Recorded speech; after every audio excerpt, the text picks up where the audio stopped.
नमस्कार, मी राहुल कुलकर्णी एनडीटीव्ही मध्ये तुमचं स्वागत आहे। 2-3 महत्त्वाचे मुद्दे मी टॅग केलेत। एकतर 2-3 असे व्हिडिओ आलेत। आत्ताच एक जालन्याचा व्हिडिओ आलाय, तो जो ज्यांनी चटके दिले होते त्यातला जो मुख्य आरोपी आहे दौड नावाचा, तर त्याचाच तो व्हिडिओ आहे।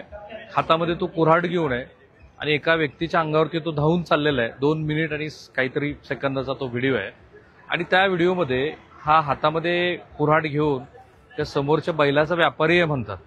तर काहीतरी शेतकऱ्यांनी तक्रार केली होती वगैरे की हा बैलाचा व्यापारी काही पैसे देत नाही वगैरे म्हणून, आणि त्यानंतर तो अंगावरती धावून जातोय। बरेच मध्यस्थी करतायत, ते त्याला इकडे तिकडे ओढतायत, तरी तो आक्रमकपणे ह्या व्यापाऱ्याच्या विरोधात, कारण एवढीच मागची माहिती आली, पण तो व्हिडिओ आहे 2 मिनिटाचा समथिंग। हा दुसरा जो श्री सुरेश धस यांचा कार्यकर्ता आहे खोक्या म्हणजे भोसले, त्याचाही आणखीन व्हिडिओ आलाय आणि तोही वेगवेगळ्या सोशल मीडिया प्लॅटफॉर्मवरती व्हायरल होतोय। त्याचे तर 1 नाही 2 नाही 4-5 व्हिडिओ आलेले आणि त्या व्हिडिओमध्ये दिसतं आहे की त्याला पैशाची इतकी मस्ती आहे की त्या मस्तीपोटीच तो पैसे असे उधळतोय। पैसे उधळत असतानाच तो त्याबरोबरच काय करतोय, बाय द वे आपण हे जे लाईव्ह आहोत हा तो व्हिडिओ आहे, जो व्हिडिओ आता मी महाराष्ट्राला दाखवतो की ज्या व्हिडिओमध्ये दिसतंय की हा जो जालना प्रकरणातला आरोपी आहे तो हातामध्ये बंदूक कुऱ्हाड घेऊन पुण्यातल्या एका व्यक्तीच्या अंगावरती चाललेला आहे। आणि हा दुसरा जो व्हिडिओ आहे की ज्या व्हिडिओमध्ये हा जो भोसले आहे, जो सुरेश धस यांचा कार्यकर्ता आहे, तो पैसे असे ते कालच बघितले महाराष्ट्राने की ते गाडीमध्ये पैसे फेकतो वगैरे। आज नवे त्याचे व्हिडिओ आलेत आणि त्या व्हिडिओमध्ये तो ते पैशाचे बंडल अशी फेकतोय, बसलेला आहे आणि त्या बसलेल्या बंडलानंतर तो असं कवटाळतोय वगैरे वगैरे। तो काहीतरी पारधी समाजाचा आहे असं म्हणतात। पहिली जी घटना घडली त्या भिल्ल समाजाच्या व्यक्तीच्या विरोधामध्ये त्यांनी ती कृती केली होती। मी ज्या जिल्ह्याचा आहे धाराशिव, तिथे महाराष्ट्रात सर्वाधिक पारधी समाजाची संख्या आहे। काही वस्त्या अशा आहेत की जिथे केवळ पारधीच राहतात आणि काही गावं अशी आहेत की जेव्हा महाराष्ट्रामध्ये काही गुन्हेगारी कृत्य घडतं तेव्हा मुंबईपासून पुण्यापासूनचे बरेच पोलीस हे तिथे येतात आणि त्यातल्या काही लोकांना ताब्यात घेतात आणि यांनीच तो गुन्हा केला असं सांगतात। खरं खोटं ते दिवंगत आर पाटील यांना अधिक माहिती, कारण त्या पारधी समाजाच्या उत्थानासाठी त्यांना जमिनी देऊन त्यांचं पुनर्वसन करावं ह्या दृष्टीने एक चांगली योजना आणली होती। पण अजूनही महाराष्ट्रात बऱ्याच वेळेला आता पारधी समाज हा अंगावरचं काम घेण्यासाठीच्या गोष्टी करायला लागला। म्हणजे तो आता बांधकाम क्षेत्रात आहे, काही पारधी समाज बांधव हे ऊसतोडी मजदूर झालेले आहेत वगैरे। आता हा बदलत असलेला समाज हा अनेक वेळेला अत्यंत आक्रमक कृती करण्यासाठी म्हणजे आपल्याच कुटुंबातल्या सदस्यांना कधी जाहीरपणे फाशी दे, अंगावरती कोयते घेऊन मारहाण कर वगैरे अशा सगळ्या गोष्टी तो करत राहतो। पण आता हे जे 3-4 प्रकरणं आली आहेत ना, त्याच्यामुळं 2 गोष्टीला थँक्यू म्हटलं पाहिजे। एक सोशल मीडियाला, दुसरं मी ज्या फोनवरून तुमच्याशी संवाद साधतो आहे त्या माध्यमांना, आणि महात्मा गांधी किंवा डॉक्टर बाबासाहेब आंबेडकरांना किंवा आताच्याही राज्यकर्त्यांना जी लोकशाही अधिक समृद्ध व्हावी असं वाटतं आहे, त्यांना ह्या 2 गोष्टीमुळं खरोखरच खूप मोठा फायदा होतो। विचार करा की तो काय मोकारपंथी वगैरे ग्रुप आहे, त्या मोकारपंथी ग्रुपवरती तो जो कृष्णा आंधळे फरार आहे त्यांनी व्हिडिओ कॉल केला। त्या व्हिडिओ कॉलवरून दुर्दैवी संतोष देशमुख यांना अत्यंत वाईट पद्धतीनं मारहाण करत असतानाचे दृश्य त्यांनी आपल्या मोकारपंथी ग्रुपवरच्या इतर लोकांना दाखवली। ती बघितल्यानंतर त्या लोकांनी त्याला सांगितलं की अरे हे तू जे काही करतोयस ते बरोबर नाहीये। आता हा डेटा त्यांनी डिलीट केला होता। कृष्णा आंधळे या पृथ्वीतलावरती आहे का त्याला कोणी डिलीट केलंय की आणखी तो स्वतःलाच तो सायलेंट मोडवरती ठेवून बसलेला आहे माहित नाही आपल्याला। पण तो जो ग्रुपवरचा मोकारपंथी ग्रुपवरचा डेटा होता तो पोलिसांनी रिट्राईव्ह केला आणि आम्ही पहिले महाराष्ट्राला आमच्या एनडीटीव्हीच्या माध्यमातून ते फोटोग्राफ्स दाखवणारं माध्यम आहोत की ज्यांनी तो जो पोलिसांनी डेटा रिट्राईव्ह केला होता त्याचे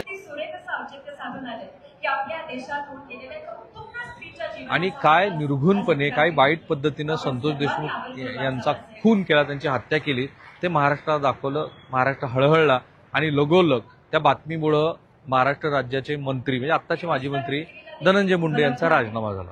हे कशामुळे घडलं तर फोन्समुळे। हे कशामुळे घडलं, हे सोशल मीडियामुळं। आज ह्या दौडचा व्हिडिओ येतो आहे, आज सोशल मीडियावरती लोक व्यक्त होत आहेत, जालन्याचे अनेक व्हिडिओ येत आहेत, बीडचे अनेक व्हिडिओ येत आहेत, संतोष देशमुख यांच्या संदर्भातली माहिती ही वेगवेगळ्या पद्धतीनं माध्यमामध्ये येते। कशामुळे घडतं, हे सोशल मीडियामुळे, हे मोबाईल फोन्समुळे। आणि परवाच मी म्हटलं की आपली जी सिस्टीम आहे सगळी मेकॅनिक ते हॉरिझॉन्टल आहे, म्हणजे एकावरती एक प्रशासकीय यंत्रणा आपल्याकडे लागलेल्या आहेत।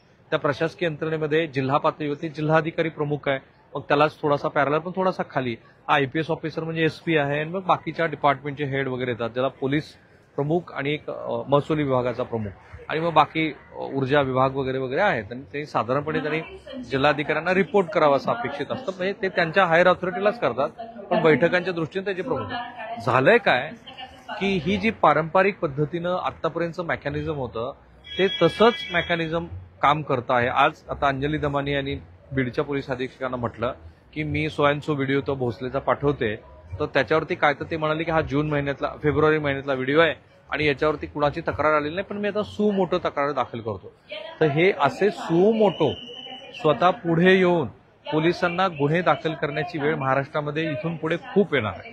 कारण तुमच्याकडे इतक्या लोकांचे डोळे आहेत की आता मीच इथे बोलतो आहे तर माझेच अनेक जणांनी फोटो काढलेले आहेत की मी तुमच्याशी बोलतोय, पण त्यांना कुतूहलापोटी त्यांनी काढले असतील, काही जणांनी त्याचे व्हिडिओ पण बनवले असतील.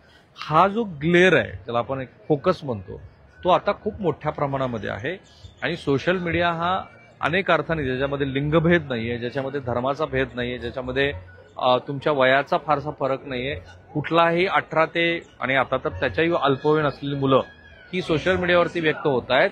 आणि त्यामुळं जिथे इतर ठिकाणी तुम्हाला वेगळ्या पद्धतीचे बॅरियर्स किंवा वेगळ्या पद्धतीची कुंपणं घालता येतात, तशी कुंपणं इथं नाहीयेत. त्यामुळं लोक स्वतःहून काही वेळेला बेजबाबदारपणे पण बऱ्याच वेळेला जबाबदारीनं व्यक्त होतात. आणि त्यामुळं एका प्रचलित प्रवाही मुख्य माध्यमापेक्षा सोशल मीडियाचा इन्फ्लुएन्स हा अधिक पटीनं वाढलेला आहे. आणि त्या इन्फ्लुएन्स खाली आता अनेक सगळे गुन्हे हे मोठ्या फोकसमध्ये आपल्याला बघायला आता संधी मिळते आहे. आणि म्हणूनच हे व्हिडिओ बाहेर येत आहेत, म्हणूनच महाराष्ट्र व्यक्त होतो आहे. आणि त्या एका प्रकारचा दबाव हा सरकारवरती पण आहे. त्याचं एक साधं उदाहरण आहे की आता महाराष्ट्रामध्ये 288 पैकी सत्ताधाऱ्याकडे 230 एवढं बहुमत आहे.